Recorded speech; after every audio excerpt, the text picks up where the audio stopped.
You can't build life off of sound bites. Years ago, people really used to go sit down with professionals in offices, right? Like, and have conversations for an hour at a time, 2 hours, however long it takes. Don't take everything you hear on social media as the truth, because a lot of it is missing points. Remember, people on social media are not necessarily trying to be 100% correct. They're trying to draw the attention. Financial stress is usually emotional at first, and then in the end you realize that it's just a math problem. A lot of people consider generational wealth as wealth that they have to kind of have and control, opposed to actually just starting a savings for their child when they're young. That also creates generational wealth. It doesn't have to be a situation where, okay, I build this Fortune 500 company and now when I die, I'm actually leaving something behind. Yeah. Be more realistic about what is attainable right now with where you are. Mm-hmm. Right? Because like you said, we don't know what the next 5 years of your life might bring. You might come into a windfall. You might have this big idea, that Oprah says she wants to invest in. Okay, great. I'm praying for everybody that time comes. But until then, there are some basic things that we should be doing to just set the baseline. And we'll be back in 3, 2, 1. We gone. Welcome back, family, to another episode of the First Sip Podcast. I'm your host, Dikembe Smith, and this week I'm back again with my brother David to end out the 2025 year. Feels like a season is coming to an end. I feel like it's been a great time. We've talked about a lot this year, and like I was telling you, David, before we started this episode, there are some things I think we should recap to really, kind of like tie things all together, and then lay out some predictions and wishes for the new year, like you were talking about, right? And guys, don't worry, we're also going to tie in some of the financial updates too, because there has been some things that have gone on since the last time we spoke. Yes. And we definitely want to make sure you're informed on that. And so we're going to start off, with some good value added stuff for you. And then we'll get into, some of the more fun stuff. So make sure you stay tuned, stick with us through this episode. But David, welcome back. Hey, thank you again. It's always a pleasure to be on and to speak with you. And, I'm happy that I'm able to close out the end of 2025 in such a dynamic way with my good friend, Dikembe Smith. Man, this is good. This is exciting for me because we've come to the end of now like a 3-part series that we talked about now months ago. It's actually crazy to think back to how fast this time has gone, because I feel like it was just like honestly last month that we started this up. But here we are now, final week of the year, and we've talked about a lot. A lot has changed since the first conversations that we've had. And not only that, but like I said, a lot of things have changed for us business-wise throughout this year. So I know we wanted to talk about that throughout the episode too. But starting off, I know, based on our last conversation, or maybe 2 conversations ago now, we were talking about things that had changed with the big beautiful bill, right? The certain things around tax changes, certain things were just like financial areas that a lot of us should be concerned about. So I wanted you to start off, kind of giving us a quick, little breakdown on what's going on right now as we move into the new year, things that we should really be focused on. Yeah, no, absolutely, man. And you hit the nail right on the head. Not only has 2025 felt like it's flew by. I mean, I feel like I'm still, celebrating the ball drop from last year, and or the beginning of this year. And so, 2025 has flown by. And not only that, but it's like I feel like we got hit with an impact of information and new changes, right at the end. So, there was a lot of questions. And, since the last time, or when we first started speaking about the One Big Beautiful Bill, and I believe it was October, a lot more clarity has been released, especially surrounding the Trump account for the kids. So the form that parents are going to have to file is IRS form 4547. And why that form is significant is because it represents Donald Trump's 2 presidential campaigns that, Yeah, I swear I wasn't laughing at you. Yeah, I swear I wasn't laughing at you. And the 47th president. So, he snuck that in there. Yep. So that, and it's called the Trump account. So I guess it's form fitting, right? For children born January 1st 2025 to December 31st, 2028, children born within those time frames, the government will actually deposit the first $1,000 into that account when the parent goes ahead and elects to form the Trump account. Again, they have to file Form 4547. And then, as well as the only kids that can actually have a Trump account, you have to be younger than 18. And for the first, they said about 10 million, it could be the 10 or 100 million kids under the age 10 that sets up a Trump account, or their parents or guardians, of course, set up a Trump account by when it gets released, when it actually starts, which is July 4th, 2026. Those first, excuse me, don't quote me, it's either 10 million or 100 million kids get the $250 deposited, and that's coming from Michael Dell and his wife. I was just about to ask about that. Yeah. Like if that's where they were pulling the money from. Exactly. Yeah. So they offer, a big billions of dollars of donation towards the Trump account. Ray Dalio actually recently offered a donation as well, I believe of like $75 million. But I believe his is more towards the kids of Connecticut. So his is a little bit more specific as far as state. That's interesting. Yeah. And I think it's going to be, any free money from the government, I think you should grab on it, because even if people decide not to continue contributing to those accounts for, one reason or another, it's free money that compounds over a period of time, especially if the child is first born. They have 20 years before the money actually becomes theirs. So, it can compound for a long time. And, any free money from the government is always appreciated, right? Mm-hmm. And we know most of us don't have the best saving habits. So to say, to skip out on that $1,000 and just say, okay, I'll save it myself, most people may not get to that for the next couple of years, right? So that's the one thing, like I said, I definitely want to piggyback on that, is like take advantage of these things when you can, because that actually reminds me of a conversation I just had last week with a lady who was talking about her son who's looking to buy a home, right? And she was talking about, she was like, she knows there's money out there. The city wants to, encourage people to buy homes. And of course, I'm telling her, I'm like, yeah, of course, so what's stopping them? And she just basically said he thinks it's a scam. He thinks there's some catch to it, something, where like you might get caught up. And I know we've talked about scams before, but that's something where I wonder if people are going to kind of hesitate when they see this news, whether, despite whatever their political beliefs are they going to hesitate taking advantage of this because they think there's a catch? Right. And sometimes there is a catch, right? Like, so you definitely want to make sure you read through these things and, make sure there's no penalties for early withdrawals and stuff like that. Of course. Because, you're very familiar with these things too, David. So is there anything that you have seen that people, maybe should be a little wary of, or nothing yet that's really as of yet, there's nothing to be wary about. I did post a video on my page about the Trump account.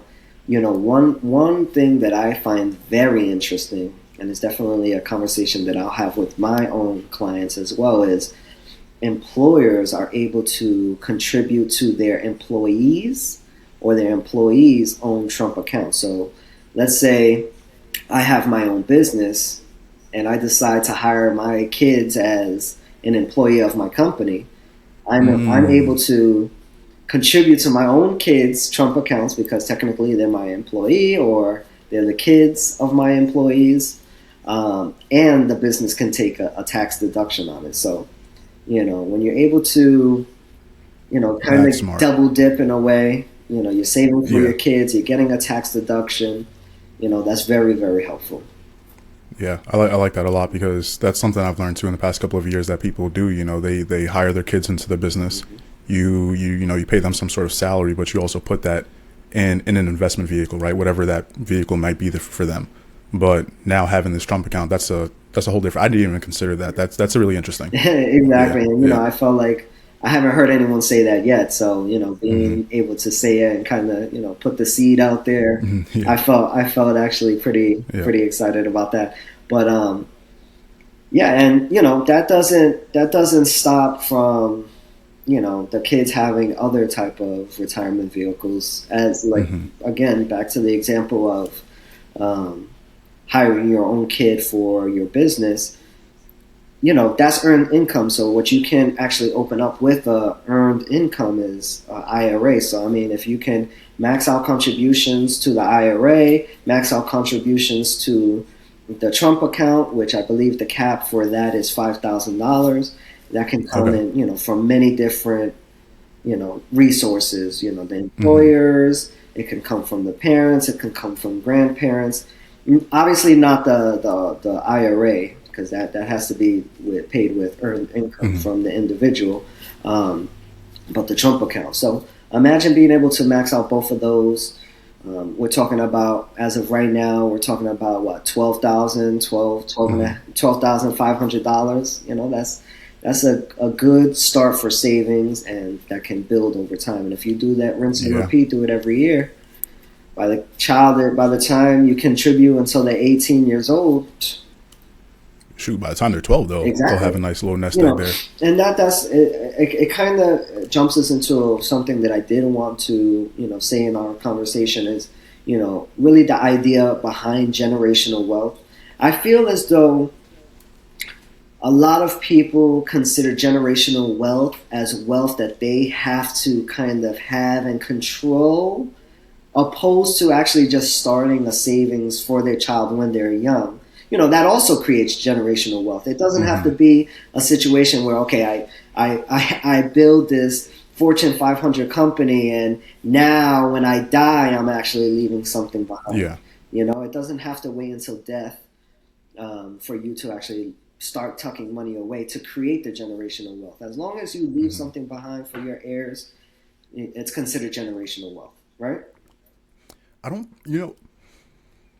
I think sometimes when I like talk about generational wealth or like hear conversations about it, I sometimes wonder if it's one of those things that are like a kind of like bubble talk that hasn't broken out yet to the broader community, because I'm still so surprised. And once again, this is just me being in my own bubble, guys, right? I'm not saying people should just know this stuff. I'm so surprised sometimes when I step back and realize that people aren't aware of that they can invest in certain things like what you're talking about, Right. or that they can take their money, open up a brokerage account, and start putting in 25, $50 a paycheck, $100 a paycheck, starting wherever you can start, and just doing these things. And just, I think that's sometimes why they always automatically assume, okay, generational wealth has to be, oh well, I got to build this big multi-million-dollar business. I got to build something where I can put my name on it, and then my kids will be able to start running that one day, and we can pass down the legacy, and that's where generational wealth will come from. But to me, that just seems like the hardest possible route you can take, Exactly. That's a right? Because great point. yeah, like I was like probably like 6 or 8 months ago, I was sitting back in Brooklyn with my uncle, my dad's brother, and my mom, my sister, and we were just talking about, what we should do like every birthday, like for like the kids in our family, start putting money into an investment account for them, right? Like I was like, imagine if we started like every kid off, for like kind of like with the Trump accounts, right? Hmm. Like imagine if we started everyone off, hey, every birthday we'll all come together, we'll put $20 into this account for them, and just watch it grow, Right. until they're 18.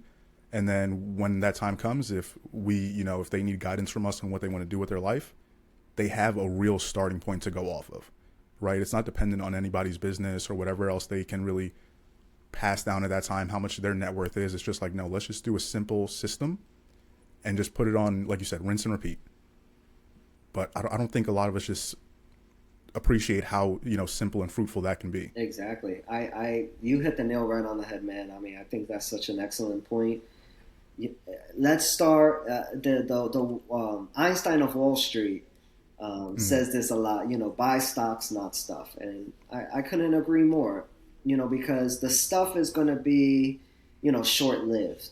Mm. You're buying them toys, you're buying them video games, you're buying them this. That's something that, especially during the holiday season, for us that have kids, we've seen our kids play with toys for a few, and then they're uninterested. Very in a very very short time. So it doesn't last very long, or they break it, something happens, they lose it. But Oh, I know you can't like that. uh, I know you can't. You buy something new and then it just breaks. Oh man, I'm It's not the ready for worst.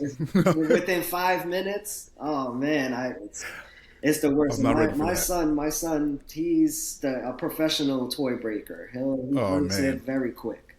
Mm, I get him bracelets when I travel, hmm. and pops them real quick. So, Done. Game um, over. but yeah, Mm, buy things that appreciate things that can grow with your child, that can be a great foundation for them.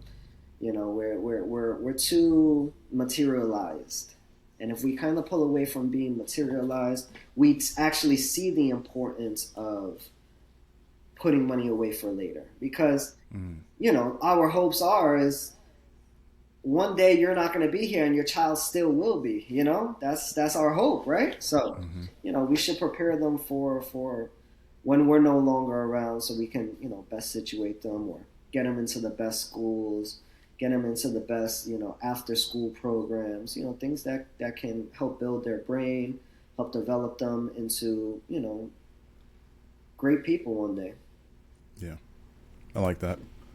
So thinking, let's stay on that track, right? When it comes to like the financial planning aspect, because we were talking about this before we got into the episode. Is there anything that really stands out to you when it comes to financial planning, whether it be in your business, personal life, right, with your family, that you really took away from this year that said, okay, you know what? This is an area that I need to get a little bit better at, right? Or I just need to become more informed at. So going into next year, going into 2026, I can start off in a better place. Yeah. Um, One thing that I've taken away regarding especially my family is that you got to spend more time with them, Mm, and really cherish those moments. And that's not on a financial planning area, but that's super something that I realized, especially this year, and I'm gonna hold true moving into next year. mm, Spend more time with the family, and help the kids develop and grow. And but that's besides the financial yeah. planning. The financial planning is include your kids in your business. Hmm. Not That was, only yeah. are you able to get a tax deduction for it, but you're able to mold them into people that you want them to be, like Hmm. people that learn businesses and understand the inner workings of a business. So that way, when they're ready to start their own business or take over your business, they're at the best part that they can be, and they're developed Hmm. and they know the business. They know the mistakes that you've made that you can avoid. So get your kids involved in your business. It's a beautiful thing when you see that interest. Like just this past weekend, I sat down with my two daughters, and I showed them how they can build a website on AI. And That's cool. Hmm. it's things like that. What are we showing them, and what are we teaching them that can lead to a more prosperous future? But yeah, get your kids involved in your business. They'll thank you one day for it. Yeah, and I was gonna say actually, if just from me being on the outside looking in, like I can see how that can tie into the financial plan, Mm-hmm. right? Because just like how you said, like you spending time with your kids, with your family, showing them right like how you're building your business, skills that they can have, and really double down on in the future, right? I think it's only gonna make it easier for them when it comes their time to, like I said, go out there and if they want to start their business or start working with a different team, whatever it might be, right? They're gonna have a different wealth of knowledge, right? Like a different bucket to pull from that many other people won't have, right? Because they didn't have that time that their parents spent with them. So, like you said, it might not be 100% financial, but I think it will definitely come and help them, down the road monetarily. So, And I definitely appreciate you. yeah, and another Hmm. lesson, especially on the financial planning end, is share your knowledge with the people around you. That's super super important. Share the knowledge with your family, your friends, your close friends. Because you want to see them grow as well. You don't want to be the only one at the top and everyone else is at the bottom struggling, and they're giving you dirty side eyes from Hmm. whenever you're at the dinner table during Christmas or, Hmm. or Thanksgiving, right? So share the knowledge. Surround yourself by good people, around good people, like-minded people. That might be one of the biggest killers in someone's business or life is when Hmm. they surround themselves around people that just aren't really focused the same way they are, or Yeah. even more than they are. Um, so that Yeah. could kill your business and your financial future if you take advice from people that don't have what you're looking for specifically. Hmm. And I was gonna say too, going back to like I said, just having that circle and share, but also sharing information. I know sometimes people might try doing that, and they might run into that wall from those same people, right? That they're currently close to, right? You know, the five closest people around you.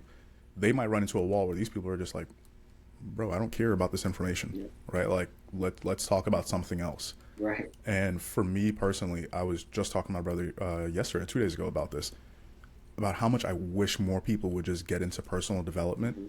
and really just caring about those other areas of life that eventually you'll have to care about. Yeah, And sometimes for me, as a person who wants to see everybody around me really win and continue to progress, I hate when I run into that kind of resistance where they kind of just, might disregard the information you're telling them and they don't see the value, the importance of it because of maybe just where they're at right now, right? So they're just like, why is this important to me?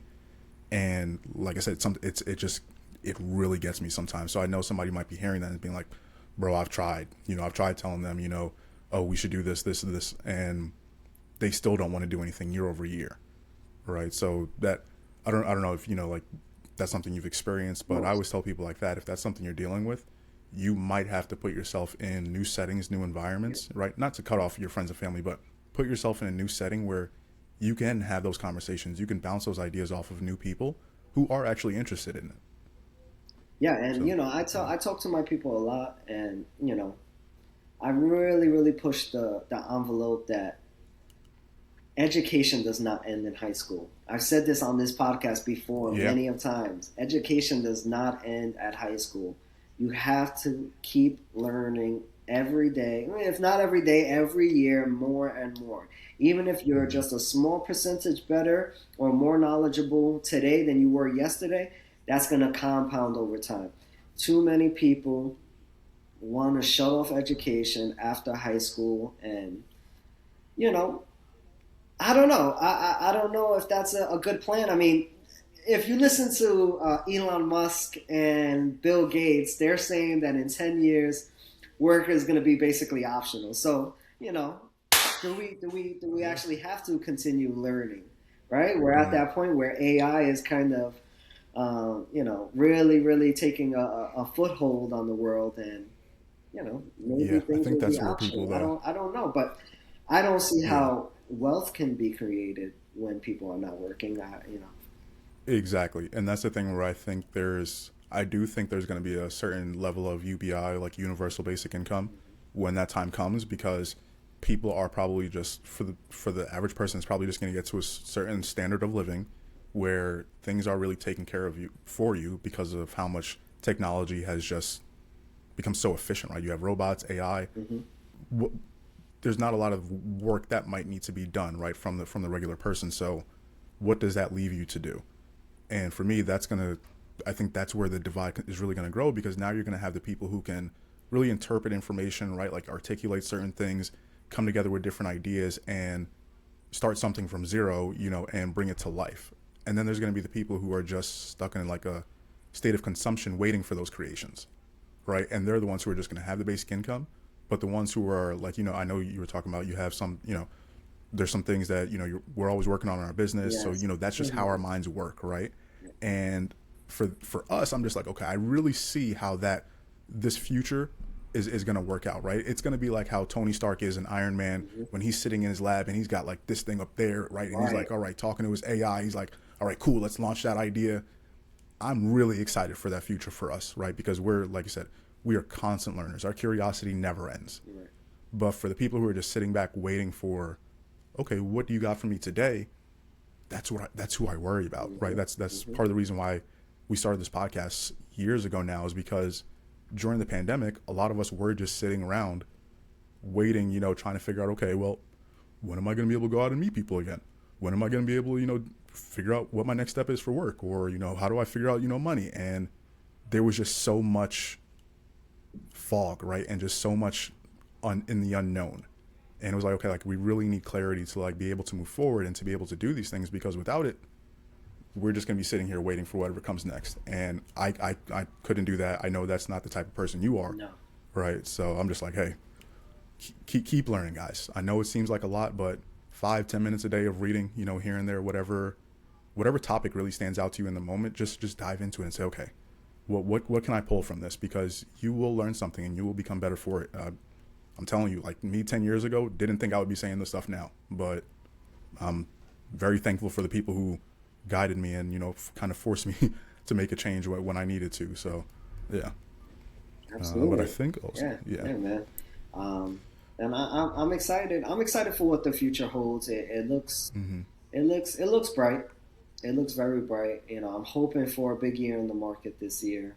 This year coming, 2026. Mm, Um, there's a lot of we talks will of see. SpaceX going Going public, IPOing, yeah. Hmm. OpenAI IPOing. So you know, fingers crossed that Yeah. they do. And you know, these evaluations though are through the roof.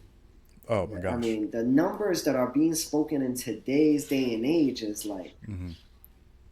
I don't even know how Once again, 10 years the ago, entire world yeah. has this amount of wealth. We're talking about SpaceX valuation at 1.5 trillion, making Hmm. Elon Musk a trillionaire, the first trillionaire in the world. OpenAI valuation at $1 trillion.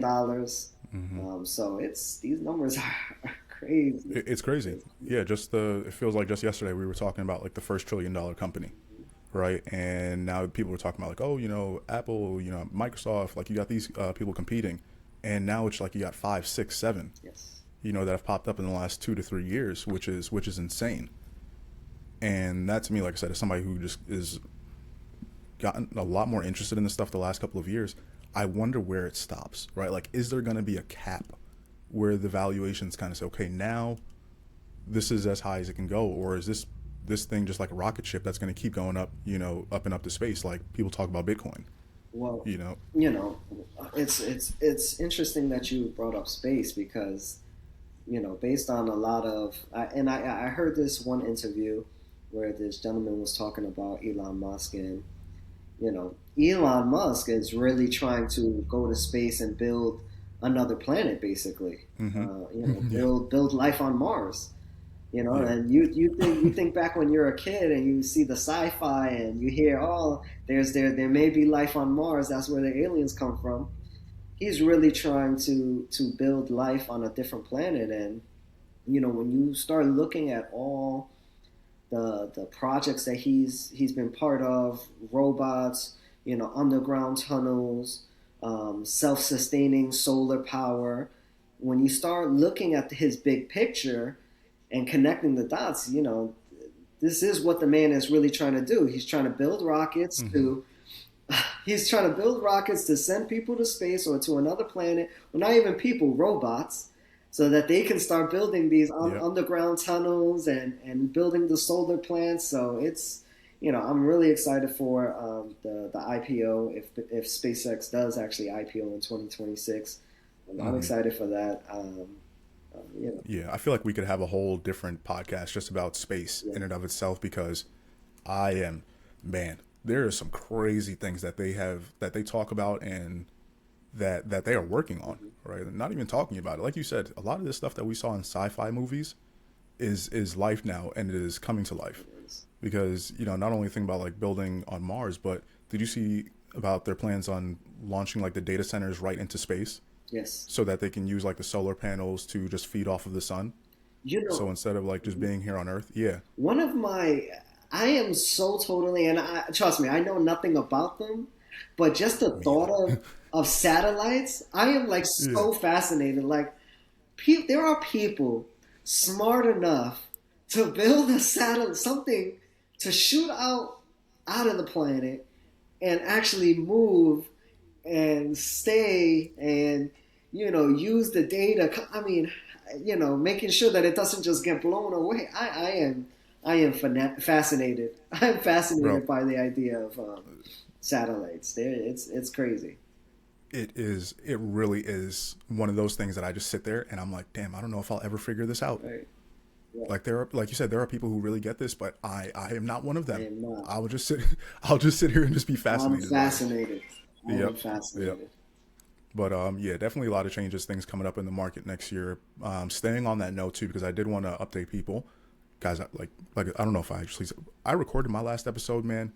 None of it saved. So I was going to give y'all some updates, but here's a quick update on what's been going on in the housing market.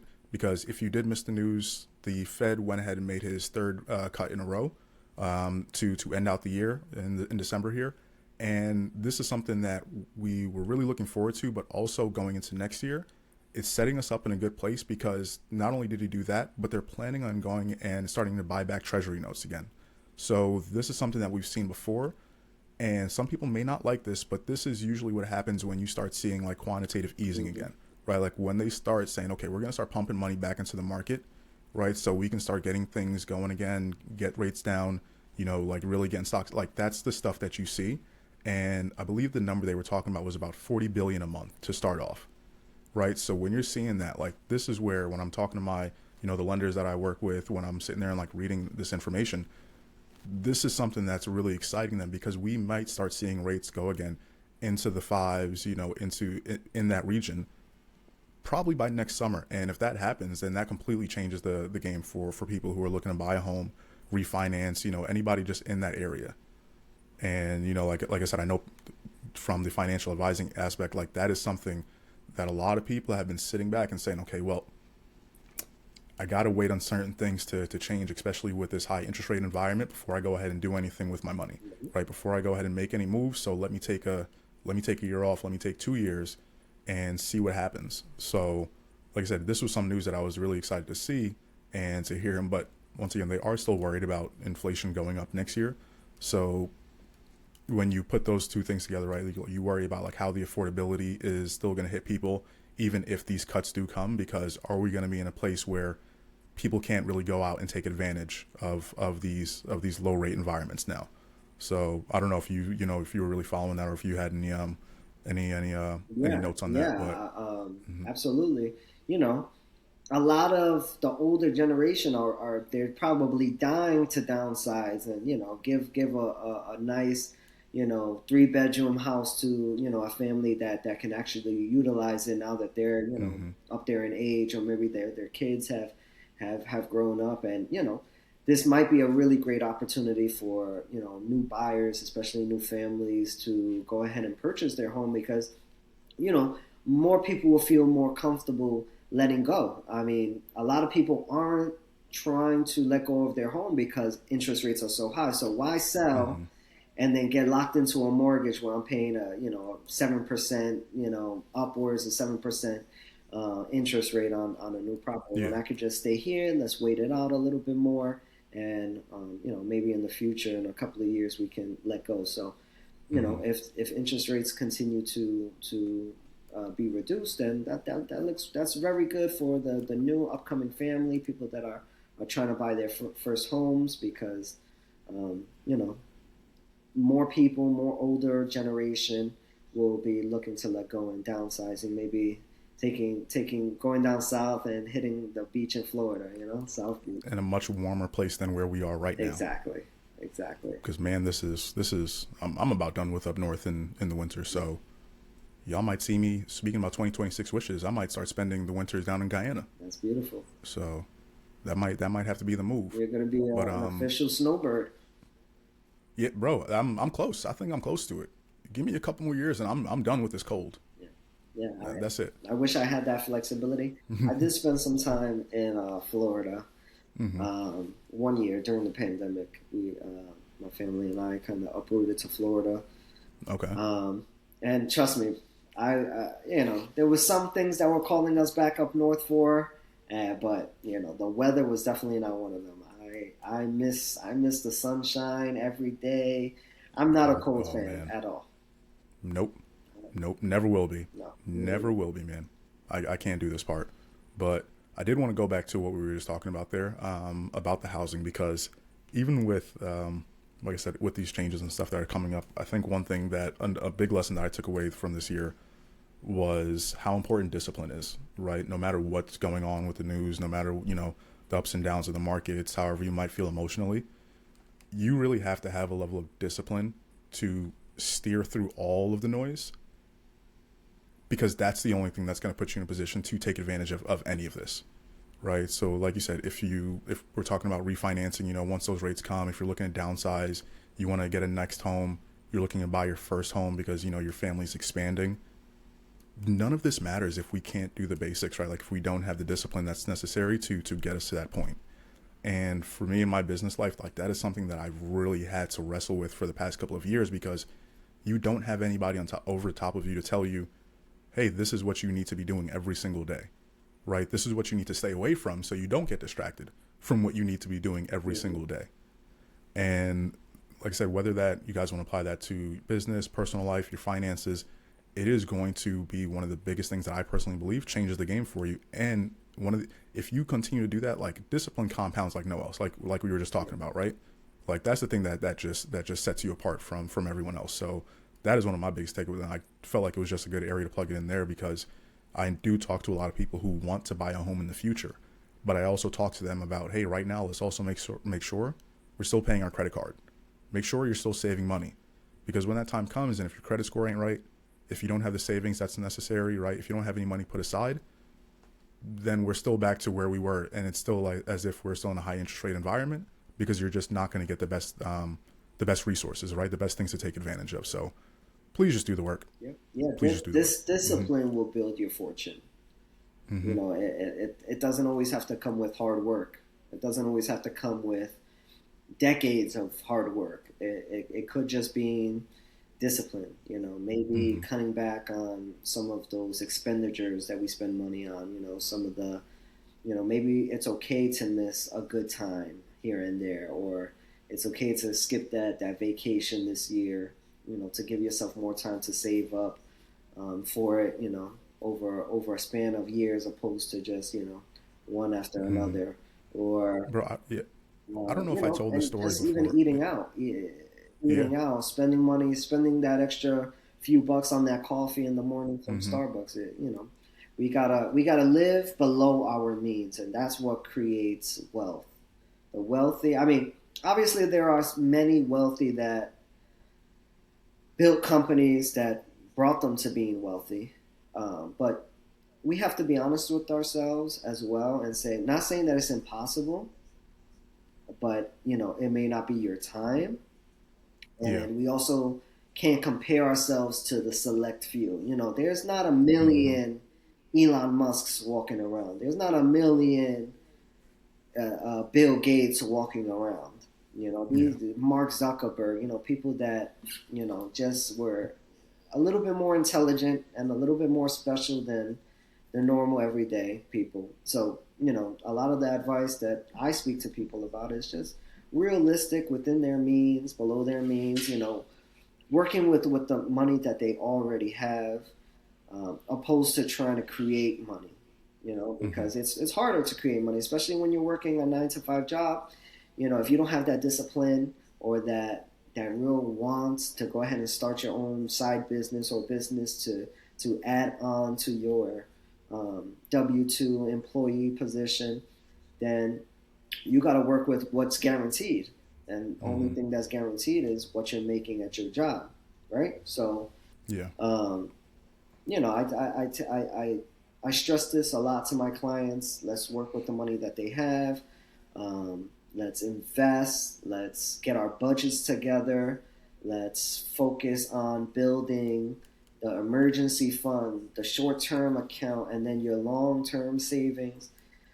And I'm not going to try to figure out, okay, if you build this business this side, size, you'll make X amount, and then if you can make an extra 50,000 this year, if you can't be disciplined with a little bit of money, what do you think is going to happen when you have a lot of money? You're going to be even more undisciplined. You're going to want to, your expenditures are going to just double. You're going to want to spend twice as much because you feel like you have. Well, did you see the news that came out after Black Friday about how consumer spending was still was even higher than it was last year? It's very high, and consumer spending on all these holidays. I think they just broke a record for Halloween decorations. Money spent on Halloween, money That's spent on, that's what I mean. on decorations. Consumer Hmm. spending it's high, but debt is also very high. And what we're seeing in the labor market is not good signs. And I don't want to be Hmm. pessimistic, but it's not.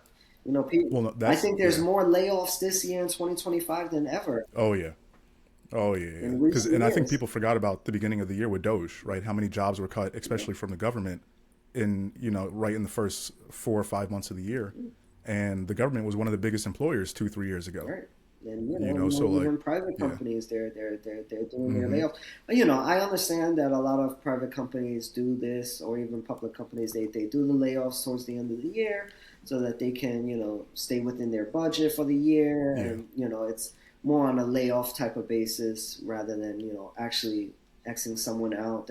Or if they do fire, then they'll go on a big rehiring phase in the beginning of the year. Some of it is Mm. just take home profits for the company. That's they're trying to stay within the budget. They're trying to stay within a certain profit margin. So that's why they cut at the end, and then they'll just rehire towards the beginning of the year. So Interesting. uh, Yeah, you definitely saw that in the banking world a mhm. lot. Yeah, yeah. Every year we All saw the, that especially transition. the big Yeah. financial companies, all of them do it. Hmm. We see it on Facebook. We see it. We see Facebook do it, or Meta. We see Meta do it every year. We see Hmm. Amazon do it every year. All these big financial companies, Goldman Sachs and you know Merrill Lynch. They all start cutting people at a certain time, and then they go on these big rehiring, rebudgeting. That's a good point. So I gotta stay ready, people. Gotta stay ready for whatever's out there. Yep. So let me see. I had another point here that I wanted to go over. Another key lesson.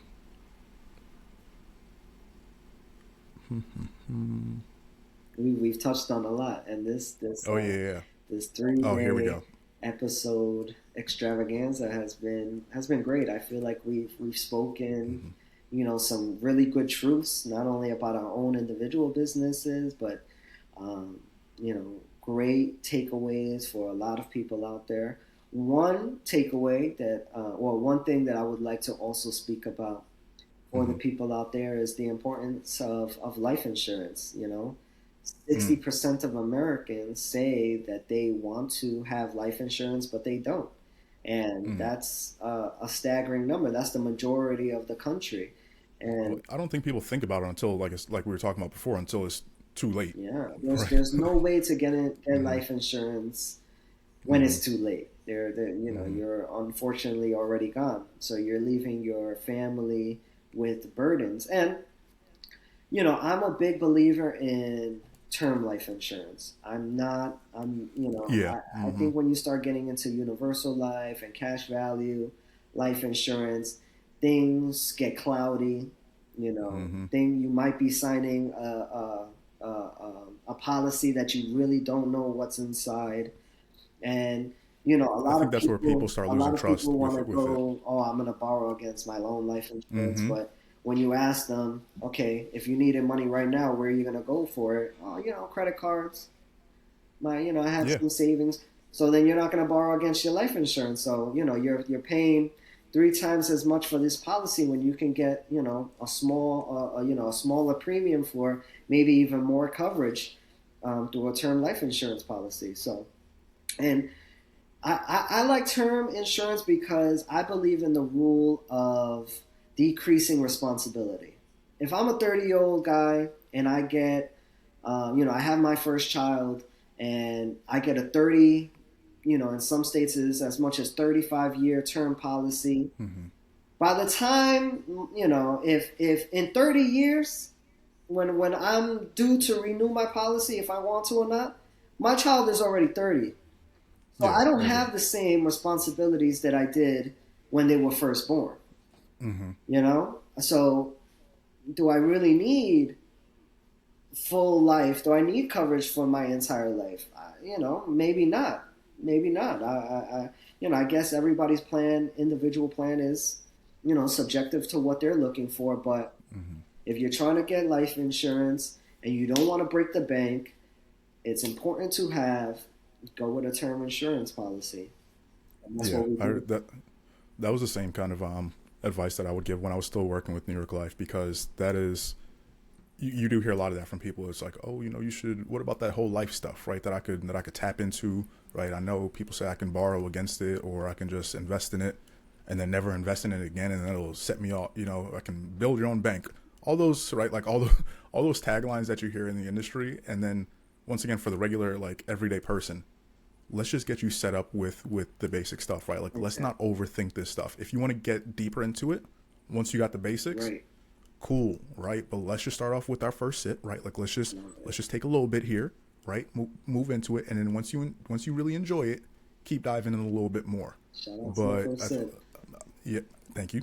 I was saying before too, like I think that's where people really like start bringing up the whole scam mindset, you know, the distrust in the industry again, because they look at it and say, I heard somebody talk about this before, or, you know, I had a friend or a cousin who went through this, right? So let me just stay away from it. You know, it's just a lot of like emotional kind of like anecdotes that aren't based in like fact or math. And I'm actually really happy you brought this topic up because, like I said, I was trying to go through my notes there for my big takeaways from the year, and that was one that I wrote down, which was financial. You know, the financial stress is usually emotional at first, and then in the end, you realize that it's just a math problem, Exactly. right? You sit there like I said, I don't have kids, but I can only imagine how it is for the new parent out there who's sitting there thinking, Jesus Christ, what am I supposed to do for the next 20 years, you know, to make sure that my kids are good, make sure my family is good, you know, to make sure that everybody's taken care of. You know, I'm, you know, might be making the most money right now, so, you know, what if I'm not there to continue to provide? That was a conversation I used to hear a lot from people who, you know, actually did take advantage of the insurance. And like I said, you hear a lot of the mental anguish, right? The emotions that come out of it, and then you do the math with them, right? You probably sit there and break down the numbers for people too, and you say, okay, you know, like if you are currently putting out this much on a yearly basis, and then you want to cover X, X, X, X, you know, Y and Z, whatever it is, this is how much we should realistically look at. Hmm.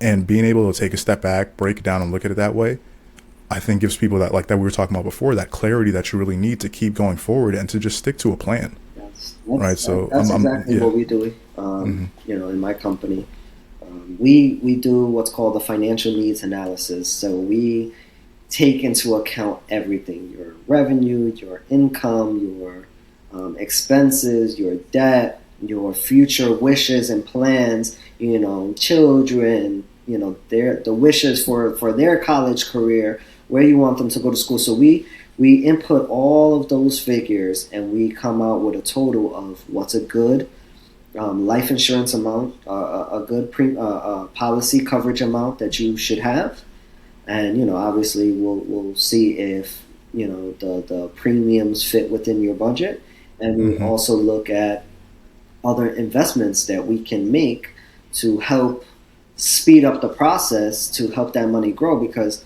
you know it's very tough to save to build wealth and to Hmm. save to pay you know certain things off, but it's much easier to invest the money, let it compound over a number of years, and you know the market is going to do the work for you. You know, it's working for you while you're sleeping.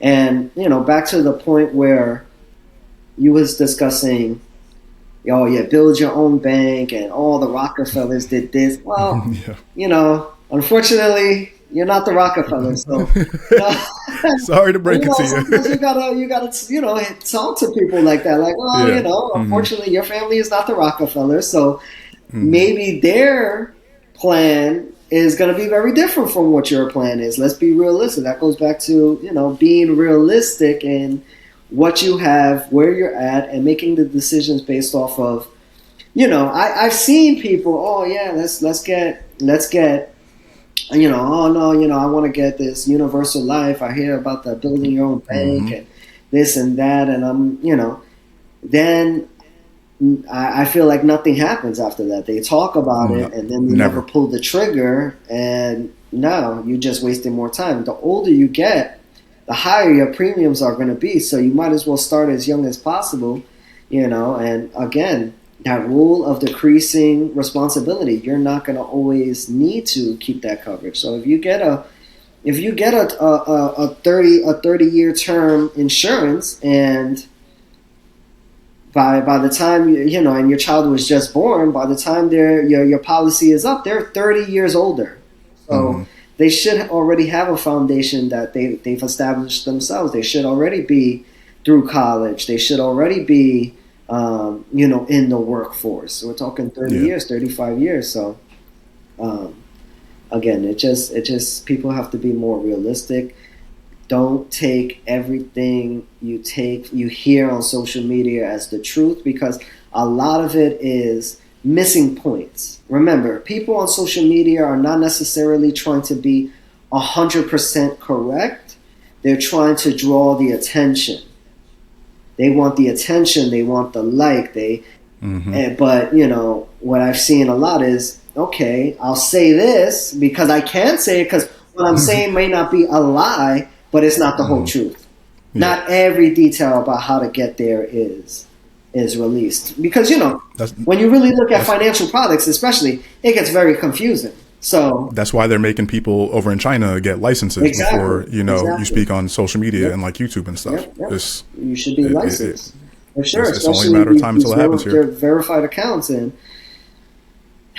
guys, just so you know, we're both licensed out there. Yeah. In case anybody's wondering, we're both licensed to do what we do. So just in case anybody's wondering, but it is a lot of information, a lot of hype, a lot of things that just keep us from starting simple, man. And I feel like that is my final takeaway from this year. And I'm just going to piggyback on what you had there, right? Which is just be more realistic about what is attainable right now with where you are, right? Because like you said, we don't know what the next 5 years of your life might bring. You might come into a windfall. You might have this big idea, that Oprah says she wants to invest in. Okay, great. I'm praying for everybody that time comes. But until then, there are some basic things that we should be doing to just set the baseline. This is another thing I was talking to my brother about this week, right? It's just like we all have like a baseline that we can all operate off of and then continue to build off of there. And if we can figure out what that is, I think it would help us all so much, because I think it would just, like I said, ease a lot of frustration that we all have right now about the things we see in the news, things we see in our personal lives, and this feeling of just losing control, and giving us this feeling back of, okay, wait, David really gave me some good information over there. Let me go ahead and look into this Trump account, because, I am having a child within the next couple of months, and I don't know nothing about this. I've heard about it, but it was just in the news. Why don't I know about this? Right? You might not have a financial advisor. You might need to reach out to somebody like David Wright and say, hey, I was just listening to the podcast. Can you tell me a little bit more about this? Right? Like, that's where you take the next step, right? Like, after you have your first sip, you take the next one, and then it's okay. This is where we're going with this. Let me learn into this and dive into it and see what's really going on here. And not just, like I said, going off of what you hear in social media in a clip, right? Because David was just saying it. It's all sound bites. You can't build a life off of sound bites, right? Years ago, people really used to go sit down with professionals in offices, right? Like, and have conversations for an hour at a time, 2 hours, however long it takes. Right. Man, some people used to be in my office for 3-4 hours, man, on some days. Wow, you've made such a great point, and I'm going to quote you. You can't build your life off of sound bites. That's a quote right there, man. Damn, I did just say that. Yeah, yes, you did. Write that down, and that's a caption right there. You've raised some really, really great points. I mean, just because there's social media now and things are more accessible virtually, it's kind of like, people don't believe in sitting down with an advisor anymore. Not much has changed. The only thing that has changed is maybe the amount of information that's out there that you can access, but that doesn't mean that you completely understand. So people need to, and the statistics prove it. Working with a financial advisor gives you better returns than not working with one. So talk to a financial advisor, get clarity. I mean, I know sometimes it's tough to trust, but go with the professional that is licensed and has some skin in the game, and is giving you the good information, not always what you want to hear, but what is sound information. And sometimes it's a little tough to decipher because there's a lot of information out there, but Start small. You don't always have to make a rash decision. You don't always have to go with the first person that tells you something. And also do your own research. If you listen to EYL, Earn Your Leisure, they always start every, Monday night, Market Mondays with, this is for informational purposes. Do your own research, read the prospectus, and that's true on any investment, any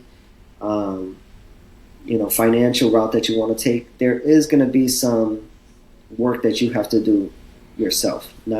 Don't just rely 100% on one advisor. Absolutely. Couldn't have said it better myself. David, that was, man, we did another great one there. But, we can't end it like that. I don't really have a content rec this week, but I kind of do. Do you have any recommendations, anything you've been tapping into lately? I know we talked about podcasts before. So I just watched the movie. I can't remember the movie's name. It's like that murder mystery. They had the first one, which was like called Onion. The murder mystery on Netflix. Knives Out. What's it? Knives Out. Yeah. Knives Out. Yes. Yeah, really, it's one of the interesting. The second movie. in that series. Interesting. Very interesting. And then my wife and I watched Champagne Problems or something like that. Champagne Problems. Okay. Yeah. It was. I think I saw a trailer for that. Yeah, I got to check that one out.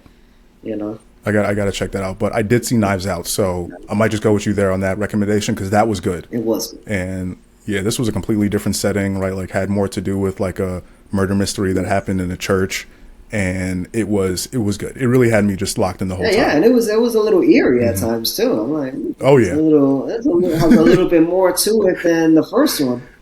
Right. It was good though. Very good. Yeah, and like I've said before, I love those type of movies, so that's definitely a good one. I recommend that too. But my recommendation for this week actually is for people to take a little rest. Right. So take some time to rest and to gather your thoughts for the new year. Right. I'm not sure when you're going to be watching this, if you're catching it right around the new year, but if you are catching it before January, take some time, right, to sit back, maybe get an extra nap in, for a couple days, days in a row. Take some time to just be like, okay, where do I want to see myself next year? Right. What ideas, what thoughts are really coming to me right now when I press pause, when I don't feel like I'm just rushing to keep, moving and staying in that rat race that we've talked about before. And I'm saying this because I don't think a lot of people really do give themselves that time, right? Like you go through the holiday season, the craziness of it, you might be bouncing from one family event to the next, and then you're back to work, maybe the next day or the next week. And then before you know it, the new year is here. And you're just sticking to the same resolutions you might have made before, a year before. And then you're not going to stick to them because it's not really something that's true to you in the moment. Right. So for me, this final, week, 2 weeks, I'm really taking the time to say, okay, let's be real about the new year. Right. We're not trying to recreate the wheel, do a whole bunch of new stuff. So where do we want to see ourselves? Right. And see what comes to you. So that's all I got. One New Year's resolution I have is, and it's funny, I just told my mom today, I want to do something crafty with my hands, Okay. Something with my hands, whether it's to build something, maybe make a change in my house, or even learn how to change my own brakes, or get my car myself an oil change. I want to learn how to do that. Something. I'm a homebody, so I like the house idea. Yeah. So, maybe you're looking around and you might say like, what? That would be a good project. Our boy Chris, shout out to Doza. He is a handyman through and through, man. Like he can do home renovations. So I don't know if you ever, talk to him, but reach out to him and be like, hey, give me some ideas. Maybe he can give you an idea for the place. Exactly. I was on YouTube. He's done some great work. I was on YouTube watching like easy DIY home upgrades you could do. Okay. Yeah. So yeah, bro. Like those are things like I love those videos, like that and cooking videos. So for me, that's my thing for the new year. I want to cook and I want to record like more of the cooking that I do and start putting that out there. So it's something I've been sitting on for a while. Like I have videos that I've recorded of me cooking like probably like 5 recipes now that I've just never put out there. Just because I'm just hesitating. And I'm like, man, just do something for fun. My wife loves when I watch a cooking video. Yeah. So, I make the food and it always comes out pretty good. Yep. So man, I'm right there with you. Doing more crafty things, right? More things that just bring us to a nice happy place in our Exactly. life. More, yeah, to be tranquil and get away from the Mm-hmm. business side of things. Everybody should have hobbies, right? 100%. I believe that through and Need through, it. man. And yeah, that's a whole topic for a whole different time because everybody does need a good hobby. Yeah. So, man, find whatever that is for you people. But I appreciate you guys tuning in for this year. David, I appreciate you joining me this Absolutely. year.